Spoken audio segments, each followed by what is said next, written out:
Mark எழுதின சுவிசேஷம் 8ஆம் அதிகாரத்திற்கு வாருங்கள். அதிலே ஒரு குறிப்பிட்ட காரியத்தை உங்களுக்கு சொல்லணும்னு விரும்புறேன். இந்த உணர்வற்ற அல்லது கண்மூடித்தனமான கிறிஸ்தவத்தில் என்ன நடக்கும்? சிசரியா பிலிப்பி என்கிற ஒரு கடலோர நகரத்துக்கு வருகிறார்.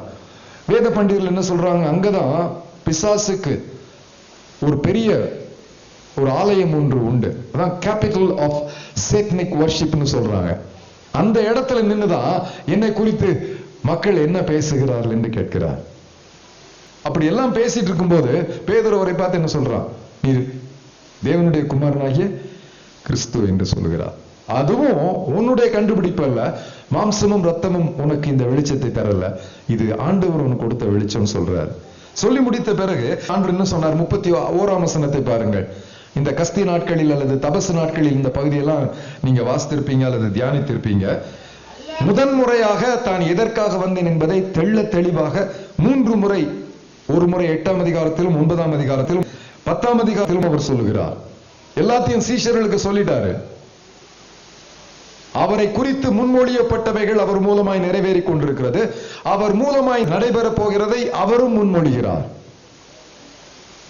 சிலுவையில் அறையப்படுவதற்கு முன்னதாகவே மனுஷகுமாரன் பல பாடுகள் பட்டு மூப்பராலும் பிரதான ஆசாரியராலும் வேத பாரகராலும் ஆகாதவன் என்று தள்ளப்பட்டு கொல்லப்பட்டு 3 நாளைக்கு பின்பு உயிர்த்தெழ வேண்டியது என்று அவர்களுக்கு போதிக்க தொடங்கினார். 9ஆம் அதிகாரம் 12ஆம் வசனத்திலேயும் 10ஆம் அதிகாரம் 32, 34ஆம் வசனத்திலேயும் இது திரும்ப ரீட்ரேட் பண்றாரு. இந்த பாடுகளை பற்றி அவர் பேசின உடனே பேதுரு அவரை தனியா கூட்டிட்டு போறான். என்ன சொல்றான்? நீ தேவனுடைய குமாரனாகிய கிறிஸ்து என்று சொன்னவன். அவர் பாடுகளை குறித்து பேசின உடனே இது உமக்கு நேரக்கூடாது என்று சொல்லுகிறான். பேதுரு அவரை தனியே அழைத்துக் கொண்டு போய் அவரை 32ஆம் வசனத்தை பாருங்க. கடிந்து கொள்ளது. யார் யாரை கடிந்து கொள்றது? அப்பா பையனை கடிந்து கொள்ளலாமா? பையன் அப்பாவை கடிந்து கொள்ளலாமா? மனுஷன் கடவுளை கடிந்து கொள்றதா? கடவுள் மனிதனை கடிந்து கொள்வதா? என்ன சொல்லி இருக்கீங்க? தனியா கூட்டிட்டு போய் என்ன பண்ணா? தான் செய்யக்கூடாததை நான் என்ன நினைக்கிறேனோ அப்படி நீங்க இருக்கணும் ஆண்டவரே, நீ நினைக்கிற மாதிரி எனக்கு நடக்கூடாது. அப்ப ஆண்டவர் என்ன பதில் சொல்றாரு? தலைப்பிரட்டைத்தனமான ஆன்மீகம். எதைத்தான் படிப்பாங்க, அவர் சொல்றபடி நடக்க மாட்டாங்க. நான் சொல்றபடி நீ செய்யணும்னு சொல்லுவாங்க. இங்க இதுல பாருங்க, நீ தேவனுக்கு ஏற்றவைகளை 33ஆம் வசனம் பின்பகுதி, அப்பாலே போ சாத்தானே. சாத்தானின் குணம் என்ன? தேவனுக்கு ஏற்றவைகளை சிந்தியாமல் மனுஷருக்கு ஏற்றவைகளை, பிசாசுக்கு ஏற்றவைகளை சிந்திப்பதல்ல, மனுஷனுக்கு ஏற்றவைகளை ஆன்மீகம் என்கிற போர்வையில் சிந்திப்பது பிசாசுத்தனம். கையில பைபிளை வச்சுட்டு அப்பாலே போ பிசாசுன்னு சொன்னா நல்லா இருக்கா? என்னங்க நல்லா இருக்கா? என்னையா இப்படி மானத்தை வாங்கிட்டே அப்படின்னு கேட்போம். தேவனுக்கு ஏற்றவைகளை சிந்திக்காமல் மனிதனுக்கு ஏற்றவைகளை சிந்திப்பது. இதற்கு தொடர்புடைய இன்னொரு பகுதி உங்களுக்கு நான் காட்டணும்னு விரும்புறேன். 10ஆம் அதிகாரம் 35ஆம் வசனத்தை பாருங்கள்.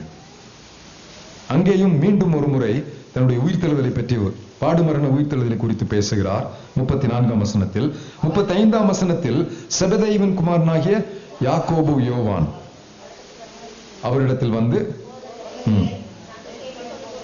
மத்தேயு சுவிசேஷத்துல வாசித்து பாத்தீங்கன்னா அவங்க அம்மாவே கூட்டிட்டு வர்றா. அந்த அம்மா பேரு சலோமி, அப்பா பேரு செபதேயு. இந்த செபதேயுவினுடைய மனைவி யாரு? இயேசு கிறிஸ்துவினுடைய தாயாகிய மரியாளினுடைய தங்கச்சி. சித்தி பிள்ளைங்களை சித்தி கூட்டிட்டு வந்து, உன் பக்கத்துல பேதுரு இருக்கான், எவனும் முண்டிக்கிட்டு இருக்கான், இது நம்ம பிள்ளைங்கப்பா, ரத்த உறவு இல்லாம போயிடாம வலது பக்கம் ஒருத்தனையும் இடது பக்கம் வச்சுக்கோ அப்படின்னு சிபாரிசு கலாச்சாரம். தேவனுடைய ராஜ்யத்துல சிபாரிசு கலாச்சாரம் சொல்ல முடியாமா? இது எப்படின்னா, எனக்காக யாராவது ஆண்டவரிடத்துல சிபாரிசு பண்ணுவாங்களா? நான் அப்படித்தான் இந்த பகுதியை வாசிக்கும் போது பார்க்கிறேன். எனக்காக யாராவது ஆண்டவரிடத்தில் வாதாடி ஆசீர்வாதங்களை, நன்மை வாங்கி கொடுக்க முடியுமா? கிறிஸ்தவத்தில், சீர்திருத்த திருச்சபையில், புதிய ஏற்பாட்டு திருச்சபையில் இடைத்தரகர்களுக்கு இடம் உண்டா? ஆமாவா இல்லையா? உண்டா?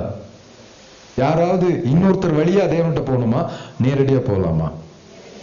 நம்முடைய சரீரத்தின் வழியாக கிருபாசனத்தண்டையிலே பிரவேசிப்பதற்கு புதிதும் ஜீவனுமான மார்க்கத்தை உண்டு பண்ணினார். அவருடைய ரத்தம் சிந்தப்பட்ட போது திரைச்சீலை 60 அடிக்கு 30 அடி நீளம் உள்ள பிரமாண்ட திரைச்சீலை 2ஆக கிழிந்ததாம். மனிதனுக்கும் தேவனுக்கும் மத்தியில் இனிமேலே ஒரே மத்தியஸ்தர் தான் அவர் திரையை கிழித்து விட்டார். அது கீழே இருந்து மேல கிழியல, மேல இருந்து கீழே கிழிந்தது. கீழே இருந்து கிழிச்சா மனுஷன் கிழிக்கிறது, மேல இருந்து கிழிச்சா தேவன் கிழிக்கிறது. பக்கத்துல போனாலே சுருண்டு விழுந்துருவாங்களாம். சேரக்கூடாதவர், நெருங்க முடியாதவர் அவர் உள்ள போயிட்டாரு. உள்ள போயிட்டு வா என் பின்னாலேன்னு சொல்றாரு. கிருபாசன தண்டையில கிருபையில் கிட்டி சேருவதற்கு ஸ்லாக்கியம் கொடுத்தார் என்று ரோமர்களின் நிருபம் 5ஆம் அதிகாரம் 2ஆம் வசனம் சொல்றாரு. இந்த கிருபையிலே பிரவேசிக்கும் ஸ்லாக்கியத்தை பெற்று நிலை கொண்டிருக்கிறோம் என்று சொல்கிறார் பவுல். அவ்வளோ பெரிய பாக்கியம் ஆண்டவரிடத்துல நேரடியாக போகுவதற்கு. அப்பா பிதாவே என்று கூப்பிடத்தக்க புத்திர சுவிகாரத்தின் ஆவியை பெற்றுக்கொண்ட பிறகும் இன்னும் யாராவது நமக்காக பேசுவாங்களா? யாருக்காவது போன் பண்ணலாமா? உங்க பிள்ளைங்க வேற யார்ட்டையும் சிபாரிசு வர்றாங்களா? நேரா வர்றாங்களா உங்ககிட்ட? நேரா வந்தா பையன் நேர்மையா கேட்கறான்னு அர்த்தம். சிபாரிசு பண்றான்னு என்ன அர்த்தம்? அம்மாட்ட சொல்லுவான், அம்மா போய் சொல்லுவாங்க. அப்ப என்ன நினைக்கிறாரு? இதுல ஏதோ வில்லங்க இருக்குன்னு அப்பா நினைச்சிடுறாரு. மற்றபடி சும்மா காசை எடுத்து கொடுக்குறவர் அன்னி கொடுக்க மாட்டார். ஏன்? இதுல ஏதோ தப்பு நடக்குது. ஏன் மம்மி என்ன செய்யணும்? பையனுக்கு சிபாரிசு பண்ணும். உங்க வீட்டுல பையன் கேட்டதெல்லாம் வாங்கி கொடுக்குறீங்களா? அவன் நாசமா போகணும்னு அதை செய்யுங்க. கரெக்டா உங்களுக்கு தெரியும், கத்தி எப்போ கொடுக்கணும், எப்போ பைக்கை கொடுக்கணும், எப்போ சைக்கிள் வாங்கி கொடுக்கணும், நல்லா தெரியுதே. சிபாரிசு கலாச்சாரம் தேவனுடைய ராஜ்யத்தில் செல்லுபடியாகாது. சித்தியும் வர முடியாது, பெரியப்பாவும் வர முடியாது, சபை போதவரும் வர முடியாது, பேராயரும் வர முடியாது, டயசிசன் கவுன்சில் மெம்பர் வர முடியாது. அங்க ஒண்ணு செல்லுபடியாக. கேக்குறீங்களா? உங்களுக்காக நீங்க தான் ஜெபிக்கணும். உங்க பிள்ளைங்களுக்காக நீங்க தான் ஜெபிக்கணும். நீங்க ஜெபிச்சா உங்க பிள்ளைங்க ஜெபிப்பாங்க. நீங்க வேதம் வாசித்தா உங்க பிள்ளைங்க வேதத்தை வாசிப்பாங்க. பிள்ளைங்களுக்கு சொல்லிக் கொடுங்க. ஆண்டுகிட்ட ஆசையா பேசுன்னு சொல்லிக் கொடுங்க. நம்மளை விட அழகா பேசுவாங்க. நான் ரொம்ப ரசிக்கிறது என் பேர பிள்ளைங்க ஜெபிக்கும் போது ஒரு பாயிண்ட் சொல்லிட்டோம்னா, பாட்டிமாக்கு சுகமில்லைன்னு சொன்னா உடனே ஜோம் பண்ண ஆரம்பிச்சிடும். நீ ஜோம் பண்ணுன்னா சொல்ல வேண்டியதில்லை. ஒரு பேத்தி சொல்லுவா, பாட்டிமா எனக்கு கல்யாணம்லாம் ஆகிற வரைக்கும் நீங்க உயிரோடு இருக்கணும் பாட்டிமா. இது என்ன தப்பான கற்பனையா? நல்ல கற்பனை, அதை கொச்சப்படுத்த முடியாது. உடனே ஜெபம் பண்றா. பிள்ளைங்க அழகா கேட்பாங்க. அது மாதிரி அப்பாட்ட போய் குழந்தைத்தனத்தோடு அப்பா பிதாவே என்று உரிமை பொங்க கேட்டா தேவையானதை உடனே கொடுப்பார். சில காலங்களில் தாமதித்து கொடுப்பார். சில நேரங்களில் கேட்பதை கொடுக்க மாட்டார், மறுத்து விடுவார். சில நேரங்களில் கேட்டது ஒன்று, அவர் கொடுப்பது வேறாக இருக்கிறது. கேட்டதெல்லாம் கிடைக்கும் நினைச்சிடாதீங்க. இது வரைக்கும் யாராவது அப்படி சொல்லி இருந்தா உண்ணி கேட்டா கொடுத்துருவாரா? சில பிள்ளைங்க ரொம்ப புத்திசாலித்தனமான பிள்ளைங்க கடைக்கு கூட்டிட்டு போனீங்கன்னா அந்த கடை விட்டு வெளியே வரும்போது ரோட்ல காலை அப்படியே தேய்ச்சிக்கிட்டு வாங்கி கொடுத்தாதான் கடையை விட்டு வருவேன்னு பேயாடிடுவாங்க. அந்த அம்மா என்ன செய்வா? மானம் போகுதே அப்படின்னு சொல்லி தலையிலையும் வயிற்றுலையும் அடிச்சுக்கிட்டு வாங்கி கொடுத்துருவா. ஏன்னா இந்த இடத்த விட்டு போலன்னா இங்க ஒரு சர்க்கஸ் கூடான மாதிரி ஆயிரும்ட்டு கூட்டிட்டு போவா. வாங்கிட்டு சாப்பிட்டு போவாங்க. வீட்டுல போய் என்ன செய்திருவா? துதி பாடிடுவா. துதி பாடுறதுன்னா தெரியுமா உங்களுக்கு? ஒரே சிலம்பாட்டம் தான். அம்மா பேயா மாறிடுவா. நீ அங்க பேய ஆடல, வா உன்னை கவனிச்சுக்கிறேன். பிடிவாதத்தினால் ஆண்டவரிடத்தில் ஒன்றையும் பெற்றுக்கொள்ள முடியாது. வேத வசனத்தின் வாக்குறுதிகள் என்ன சொல்லிக் கொடுக்கிறது? தேவனிடத்தில் கேட்க வேண்டும் என்று சொல்லிக் கொடுக்கிறது. அதுக்கப்புறம் தேவன் கொடுக்க வல்லவராக இருக்கிறார் என்று அவரால் கொடுக்க முடியாத ஒன்றை உங்களால் கேட்க முடியாது. என்றாலும் அவர் கேட்டதை எல்லாம் கொடுப்பதில்லை. பிதாவில் குமாரன் மகிமைப்படும்படி கொடுக்கிறார். அவருடைய சித்தத்திற்குட்பட்டவைகளை கேட்கும் போது கொடுக்கிறார். தேவனை மகிமைப்படுத்தும் நோக்கத்தோடு, லாப நோக்கோடு அல்ல, அவரது மாட்சிமை முன்னிறுத்தி கேட்கும் போது கொடுக்கிறார். அவர் ஒரு கண்டிப்பான தேவன். அங்கே சிபாரிசு கலாச்சாரம் செல்லுபடியா. இதே வேதத்தை வச்சுக்கிட்டு தப்பு தப்பா ஜெபிச்சிட்டு இருக்கிறோமே. நாங்கள் கேட்டுக்கொள்வது எதுவோ அது பரலோகத்திலே நிச்சயிக்கப்பட்டிருக்கணும். இல்ல பரலோகத்திலே பரமண்டல ஜெபத்தில் என்ன சொல்றாரு? பரலோகத்தில் செய்யப்படுவது போல பூமியிலையும் அங்க செய்யப்படுறதா இங்க செய்யணுமே தவிர இங்க தீர்மானிச்சு அங்க செய்யப்படணுன்றது இல்ல. இது என்னன்னா கடவுளுடைய கை அப்படி முறுக்கிறது. You cannot hand twist God. செஞ்சு ஜெயிச்சிருக்கீங்களா? அவர் கையை நீங்களும் நானும் முடிக்க முடியாது. அவரது சித்தம் எனக்கு நல்லது. God's will is always good, pleasing and perfect. ரோமர் 12 முதலாம் வசனம். அது நன்மையாது, பிரியமானது, பரிபூர்ணமானது. தேவனுடைய சித்தத்திற்கு இன்னொரு மனிதன் பரிபூரணம் சேர்க்க முடியாது. His will is always perfect. It's very pleasant. It is very good. எனக்கு நல்லது, அது பிரியமானது, அது பரிபூர்ணமானது. பரிபூர்ணமான சித்தம் நடக்கணுமா, அறகுறை சித்தம் நடக்கணுமா? நமக்காக நாம் காணும் கனவை விட எனக்காகவும் என் பிள்ளைகளுக்காகவும் என் ஆண்டவர் வைத்திருக்கும் கனவுகள் சொல்லி தீர்க்க முடியாதது. யாரும் கண்டதும் இல்லை, கேட்டதும் இல்லை, உணர்ந்ததும் இல்லை, அனுபவித்ததும் இல்லை. யாரும் கற்பனை செய்து கூட பார்க்காத சகல ஆசீர்வாதங்களையும் நமக்காக ஒரு ஆயத்தம் செய்து வைத்திருக்கும் போது, அதாவது ஒருத்தன் பெட்ரோல் பங்க்ல நின்றுட்டு இருந்தானா. யார் இவன்? அவன் பேர் டேவிட். அவன் அப்ப பெரிய பில்லியனர். அப்பாட்ட இருந்து காசை திருடிட்டு நியூயார்க் பட்டணத்துக்கு வந்தான். ஒரு நவீன கால இளைய குமாரன். அவன் எல்லாம் கெட்ட குமாரன் உங்க மொழியில சொல்றதா இருந்தான். வந்து எல்லாத்தையும் செலவழிச்சு சீரழிஞ்சு போய் அந்த டைம் ஸ்கொயர்ல வேசித்தனம் எல்லாம் பண்ணி எல்லாத்தையும் அழிச்சிட்டு கடைசியில வயிற்றுக்கு வழி இல்ல, ஒரு பெட்ரோல் பங்க்ல போய் வேலை கேட்கறான். கொடுக்குறாங்க ஆட்டோமேட்டிக் வெண்டிங் மிஷின். அந்த காலத்துல எல்லாம் இப்ப மாதிரி போய் பெட்ரோல் போட்டு எடுக்க முடியாது. அமெரிக்கால போட்டு கொடுத்தா அவனுக்கு காசு கொடுப்பாங்க. வர்றவன் எல்லாம் கொடுக்குறான். பெட்ரோல் எல்லாம் போட்டு முடிச்சவன யாராவது டிப்ஸ் கொடுப்பாங்கன்னு நிக்கிறான். இவங்க அப்பா இவனை தேடிட்டு ஊரெல்லாம் போயிட்டு கடைசியில நீ நியூயார்க் வந்திருக்கிறாரு. எதிர்பாராம அன்றைக்கு அந்த பெட்ரோல் பங்க் வந்திருக்கிறாரு. இவர ஸ்கிரீன் போட்டிருக்கு, சன்ஸ்கிரீன் போட்டிருக்கிறத உள்ள இருந்து பார்த்தா பையனை தெரியுது. பையனுக்கு யார்கிட்ட 10 பென்ஸ்க்காக காத்திருக்கோம் அவனுக்கு தெரியல. அவர் மெதுவா என்ன செய்தாராம், டவுன் பண்ணாராம். பண்ணிட்டு அவர் யூ டேவிட் அப்படின்னு கேட்டாராம். என் பேர் டேவிட் தான் அப்படின்னாராம். பையன் முகம் அப்படியே விகாரமா மாறிச்சான். டே, எல்லா சொத்தையும் உனக்கு கொடுக்கணும்னு வச்சுட்டு காத்துட்டு இருக்கேன், என்கிட்ட போய் 10 பென்ஸ்க்காக பிச்சை எடுக்கிறேன், உனக்கு வெக்கமா இல்லையான்னு அவர். அதை விளங்குச்சா? என் ஆண்டவர் கொடுப்பதில் பணக்காரர். வானமும் பூமியும் வெள்ளியும் பொன்னும் மலைகளில் மேயும் ஆடுகளும் எல்லாம் அவருடையது. அவர்கிட்ட போய் தாராளமா கேட்க வேண்டியதை விட்டுட்டேன். ஐசக் நியூட்டன் சொல்றாரு, அவர் கொடுப்பதில் பணக்காரர். அவர் கொடுக்க முடியாத ஒன்றை உங்களால் கேட்கவும் முடியாது. கேளுங்கள், தாராளமாய் கேளுங்கள், உங்கள் சந்தோஷம் நிறைவாய் இருக்கும்படி பெற்றுக் கொள்வீர்கள்.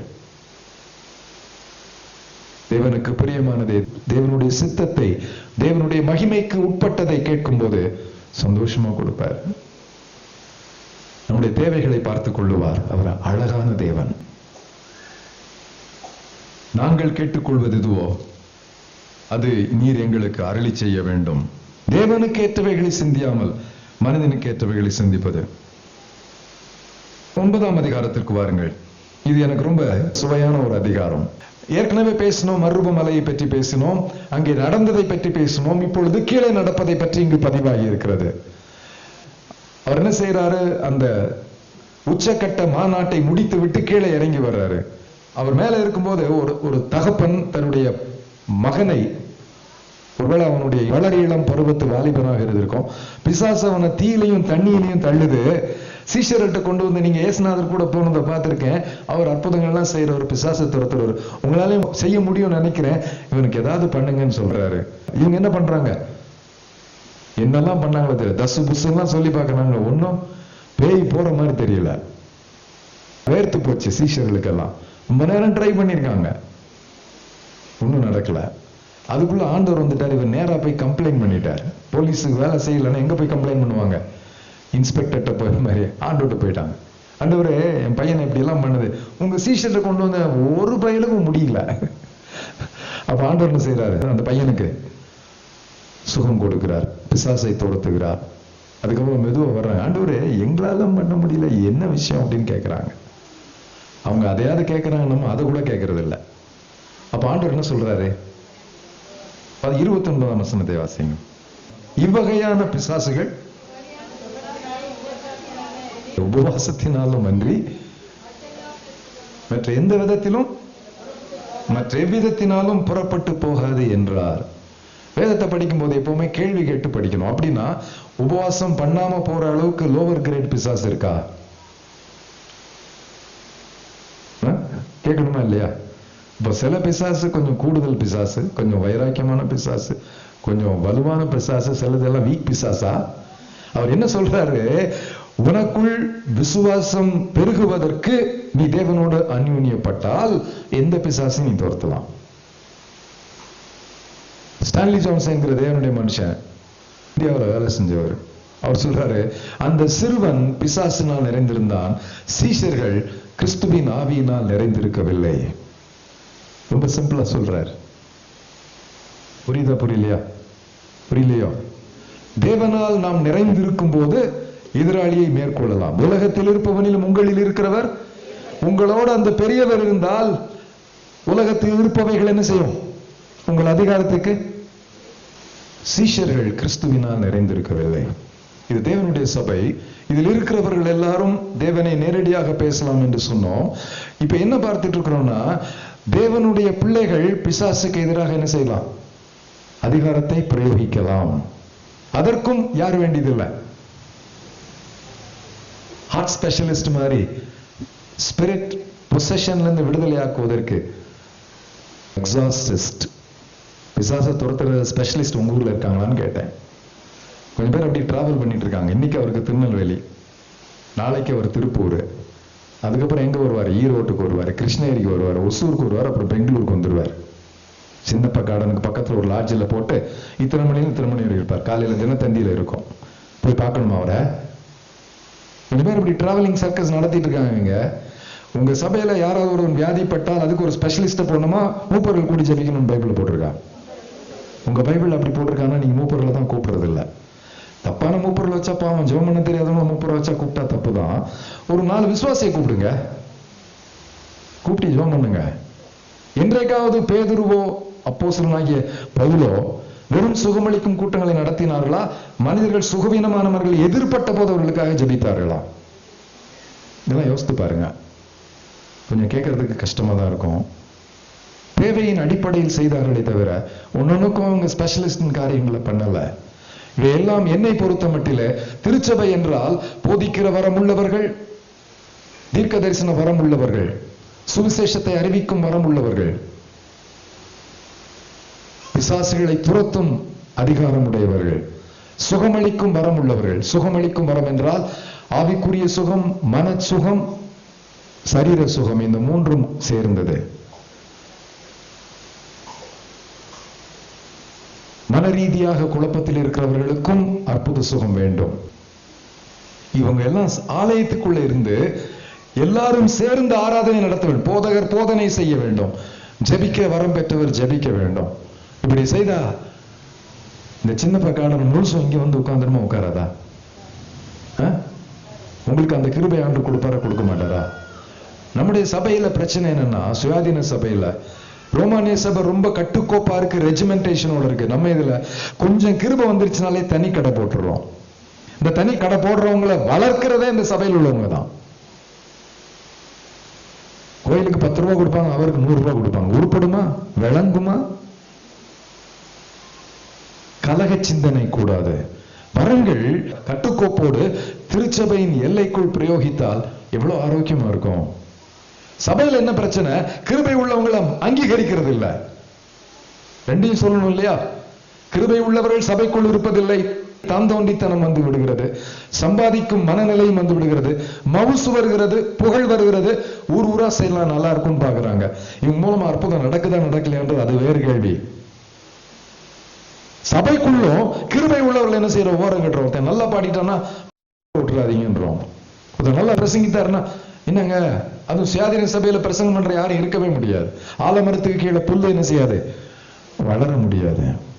இதெல்லாம் சீர்தூக்கி பார்க்கணும்.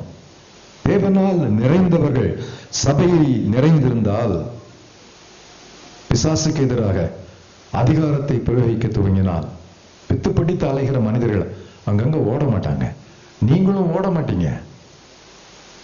ஒரு முதல் சனிக்கிழமையும் ட்ரெயின் ஏறி எங்கேயோ ஓடுறாங்க வியாபாரிகள். கண்மூடித்தனம். ஏன்னா உங்களுக்கு நேரடி ஆண்டோட்டு பேச தெரியல. உங்களுடைய கோழைத்தனத்தை சிலர் பயன்படுத்திக் கொள்கிறார்கள். பேசுங்க, காலையில முழந்தால் படிட்டு ஜெபிங்க, வேதத்தை வாசியுங்கள். என்னுடைய வியாபாரத்தில் நான் நேர்மையா இருக்கணும், நியாயமான லாபம் சம்பாதிக்க வேண்டும், சுத்தமான பொருட்களை நான் கொடுக்க வேண்டும், என்னுடைய வியாபாரத்தை நடத்தணும். சுவாமி, நீர் தான் ஓனர், நான் வேலைக்காரன். நீர் எனக்கு தந்தவைகளினாலுமே நான் சேவிப்பேன், சரியான ஊழியத்துக்கு நான் கொடுப்பேன் அப்படின்னு ஜெபம் பண்ணிட்டு கடையை தரங்க. உங்களுக்கு கேரண்டி கொடுக்கிறேன் நான். ஆண்டவர் அமோகமான வளர்ச்சி உங்களுக்கு தருவார். லஞ்சம் கொடுத்து, காணிக்கை என்னும் லஞ்சம் கொடுத்து ஆண்டவர் ஆசீர்வாதத்தை யாராவது பெற்று தருவார்கள் என்கின்ற கண்மூடித்தனத்தை தயவு செய்து விட்டுருங்க. இயேசுவினால் நிறைந்திருங்கள், பரிசுத்த வார்த்தையினால் நிறைந்திருங்கள், ஆவியினால் நிறைந்திருங்கள். உங்களை எதிர்த்து நிற்க ஒருவனாலும் கூடாது என்னும் நிலை வந்துவிடும். தேவாவியால் தூண்டப்பட்டவர் அனலான மக்கள், மீட்பர் இயேசுவின் சிநேகமானவர் அனலான மக்கள். தேவ கட்டளை கீழ்ப்படிந்தவர் அனலான மக்கள், வானளாவிய காட்சி பெற்றவர் அனலான மக்கள். அபாகா, அபாகா, அபாகா.